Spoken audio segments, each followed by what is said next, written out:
One officer shoots a man in the back of the head for not a very good reason. Another group of officers beats a man basically to death on camera in what looked like a gang initiation style beating. Both high profile cases from different areas of the country with different political demographics.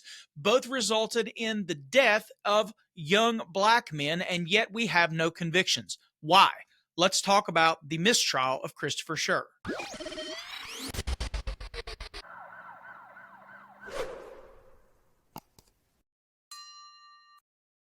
What's up, you guys? Welcome back to Southern Draw Law. My name is James White, criminal defense attorney, former prosecutor, former police officer. So, quick recap, Patrick Lyoya, who is an immigrant from the Congo, was here in Grand Rapids, Michigan. He's pulled over in April 2022 by then Grand Rapids police officer Christopher Schurr. Now, at the time, Schurr had been on the police department for 7 years. Schurr sort of immediately escalates the situation and starts putting his hands on Mr. Lyoya. Now, Lyoya, there was quite a language barrier. It looked like Lyoya was trying to walk away. But again, we're talking about ultimately deadly force here, and we're talking about someone who just is trying to evade. He's not doing anything. Schurr decides that he's going to attempt to tase Lyoya. That fails, and then he decides he's going to do a drive stun, which is where you put the probes up against the person's skin, and you can see Lyoya in the video sort of holding the taser with his hand in order to try to block from being tased. A struggle ensues that lasts about 6 minutes. Part of it was on the officer's body cam.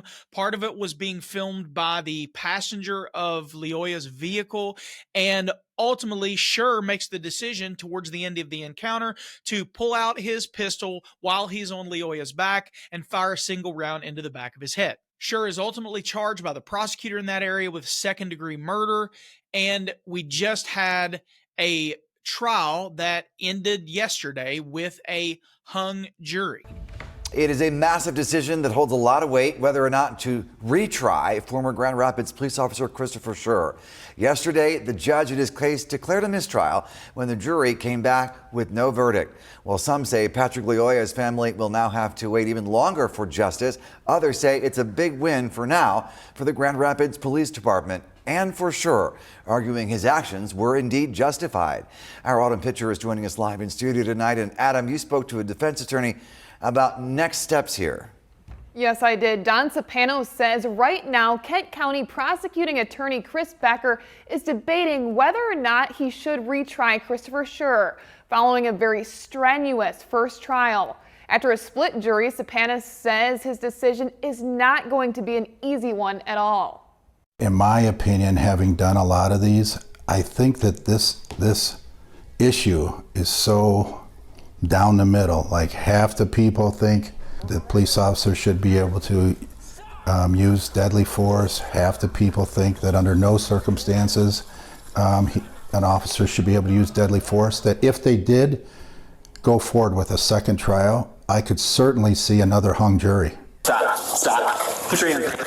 The shooting happened over 3 years ago on the southeast side of Grand Rapids. Patrick Lyoya tried to run from Schurr after he pulled him over. He then refused the officer's orders multiple times and later grabbed his taser. Schurr got on top of Lyoya and shot him in the head, claiming self-defense. The officer charged with second-degree murder could face up to life in prison with the possibility of parole, but after a declared mistrial, he's a free man for now. Prosecutor Becker is weighing many complexities after speaking with the Lyoya family and jurors who could not come to a unanimous decision on if Schurr was, in fact, guilty. It's still my decision ultimately based on all the facts and circumstances. I talked to the family and I said, give me some time. We're all digesting this at this point in time, and it's something I'm going to talk with them too. Because I think their feelings should play a role. Cepano says it will be a career-defining moment. He tells me if Prosecutor Becker decides against another trial, there are a few different options left. What could happen is the prosecutor could let it die on the vine, sort of, not recharge. He could recharge, or they could try to, negotiate a deal. Both sides try to meet in the middle or meet somewhere that made the defendant and the prosecutor satisfied. I think they could do one of those three things. I did reach out to the Kent County Prosecutor's Office today to see if Becker is any closer to making a decision. They tell me he has the day off today. Becker has, however, said that he will make a decision by the end of this month. Live in studio, Autumn Pitcher, News Channel 3. Now, the jury deliberated for nearly 4 full days before they went to the judge and told the judge that they were not able to reach a unanimous verdict, and this is what the judge chose to do. So there's a mistrial. What does that mean? That is different than having a not guilty verdict like we saw in the Tyree Nichols case. So in the Tyree Nichols case, once the first juror is sworn in, if there's a definitive verdict at the end of the case of not guilty, there's nothing else to do. You can't charge them again. There can be nothing that happens to them out of this same incident or occurrence, and this case is effectively over for the family of Tyree Nichols. But Christopher Schurr's case is different because it did not result in a definitive verdict. In fact, it resulted in a hung jury and a mistrial, which means that the prosecutor can choose to bring charges for Christopher Schurr, again, if it's in the best interest of the state. So, are they going to? I predict no, but we're going to walk through it and talk about the reasons they might and might not. Let's be clear, this wasn't a whodunit. The shooting was on video. The question was whether Schurr's fear justified pulling the trigger, and the jury could not make a decision. Basically, whether or not the jury leaned more towards acquitting Mr. Schurr or convicting Mr. Schurr will help the prosecutor determine whether or not to bring charges again. There was only a single count indictment, and so the only thing that they chose to charge him with, or the only thing they were able to get an indictment for, was second-degree murder, and that would include like second-degree murder and the homicide lesser included. So the jury was charged, and they did have the ability to find the lesser included in the homicide, but they didn't do that. And if you watched my most recent video about the devastating news of the Tyree Nichols not guilty verdict, you remember that I said in most states where there are conservative voters and jurors, they trust the state, but it seems that when the cop is on trial, something about that flips and they don't know who to trust. So they lean back on their sort of ingrained affection for law enforcement, and they trust the cops. The trust shifts towards the badge. Now, this case is a little less surprising to me, and the reason I say that is because Schurr is maybe a 170-pound, smaller guy. He's tall, and he's athletic, and he's in good shape, but he's a smaller guy. Patrick Lyoya is a bigger guy, and obviously in great shape, and I was afraid that when the jury saw the information and Schurr got up and testified in his own defense and basically told them how scared he was and that he was exhausted, that this would be a closer call. And I did mention, and I think the politics do matter, because I think down in the South in Tennessee, you've got an all-red jury, and it was a straight-up not guilty on every single count. And then up here in Michigan, it's more of a purple state. So instead of getting a all one way or all the other, you got a mix, which is about what I expected. I did not expect them to come to a unanimous verdict in this case. And I'll be honest with you, I was not impressed with the prosecutor in the Schurr case, because there were things that he did that were good, but there was a lot of improper bolstering that went on when Schurr was testifying that he let him get away with. In fact, there was one exchange towards the beginning of Christopher Schurr's testimony where the defense attorney is asking him about his awards and accolades and the time that he spent on the department, and he's just bolstering this guy's resume the whole time, and the prosecutor's not doing anything, and I'm sitting there basically yelling at the TV, object, object, object. Character evidence in a trial is not supposed to be allowed, and what I mean by character evidence, I'm talking about specifically propensity evidence. The idea is that the prosecutor can't say, well, the defendant probably did this because the defendant did this thing in the past. That's called improper character evidence, improper propensity evidence. It's like saying that just because somebody did something a long time ago or even 3 months ago under different circumstances, they had the propensity to act that way under these circumstances. And it's not allowed except in limited circumstances where the other side opens the door. A good example would be like, let's say a guy gets into a bar fight and beats someone to death. Well, the prosecutor would love to be able to say, ladies and gentlemen, he got in a bar fight 6 weeks ago and beat a guy and put him in the hospital.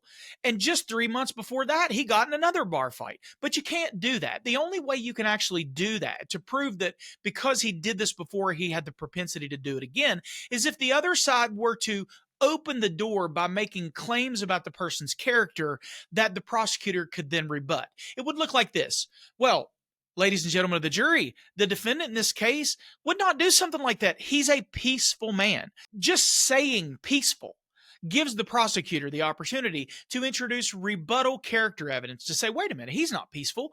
What about you? Didn't you get your face beat in by this guy 3 months ago at a bar? Right? Those are the circumstances where you could bring in ordinarily limited or barred character evidence. Well, one of the opposite things that happens is when a defendant is testifying or a witness is testifying, the proponent of their testimony, either the prosecution or the defense or whoever's bringing them on for their case in chief, wants to try to bolster their credibility. And what they were allowing Christopher Schurr to do is to talk about all the great things he did as a police officer, and that's called improper bolstering. It's no different than saying all the bad things the other guy did before. You're saying all the good things. Like, they don't let people talk about their military record or anything that might garner some like public affection or sympathy or admiration. And so I was sitting there yelling at the TV screen, shut this guy up, man. Why are you letting him do that? Not only that, but the prosecutor allowed this defense attorney to ask leading questions the entire time. A leading question is where the question itself indicates what the answer will be. And when you're doing cross-examination, you always should ask closed-ended leading questions, because you don't want to ask a question you don't know the answer to as a defense attorney or cross-examining a witness. You want to make sure that you ask the correct questions. But the defense attorney, his nature is to ask leading questions, so it should have been at the forefront of the prosecutor's mind to be objecting to the leading nature, because most of the time, defense clients do not testify.